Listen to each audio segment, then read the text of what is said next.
مجھے بتائیے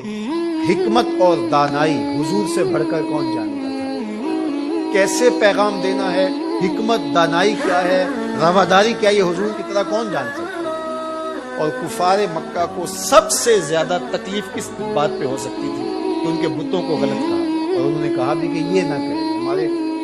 بتوں کو غلط نہ کریں، بلکہ حضور کے چچا کے پاس آئے جناب ابو طالب کے پاس کہ آپ اپنے بھتیجے کو سمجھائیے کہ ہمارے بتوں کے خلاف بات نہ کریں، انہیں کوئی دولت چاہیے تو بتائیں،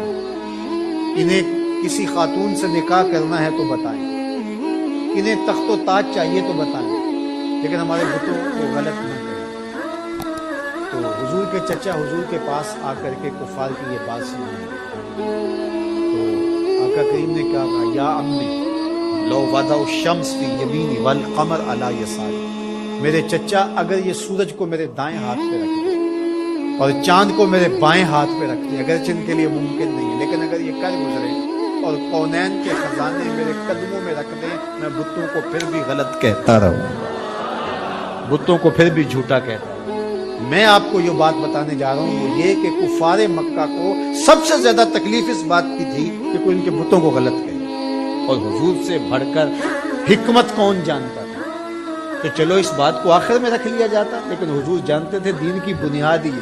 کانٹے بچھتے ہیں، گڑے کھدتے ہیں، جو بھی ہوتا ہے ہوتا رہے، لیکن لا الہ ہمارے کلمے کا آغاز یہاں سے ہوگا، پھر الا اللہ کہیں، پوری کائنات بچھ جائے تمہارے لیے،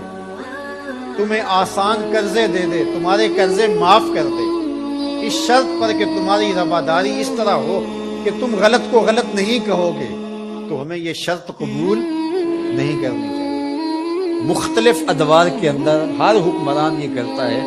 کہ وہ رواداری کے نام سے شریعت کی حدود سے تجاوز کرنا چاہتا ہے۔ شریعت کسی کے گھر کی لونڈی نہیں ہے، میرے محبوب کا لایا ہوا نظام۔ 25 دسمبر ہو یا کوئی اور دن، ہولی ہو یا دیوالی یا کوئی اور موقع ہو،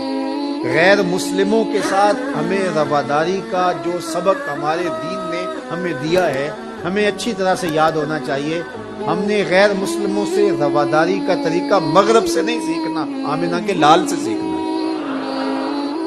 تو ہمیں کبھی بھی اس عقیدے سے انحراف نہیں کرنا چاہیے۔ ہمارے آیان اقتدار، ہمارے کار پرداز ذمہ دار حکومتوں کے تخت و تاج کے مالک مختلف ادوار کے اندر ایسے فول کر جاتے ہیں کہ جو شریعت کی دھجیاں اڑانے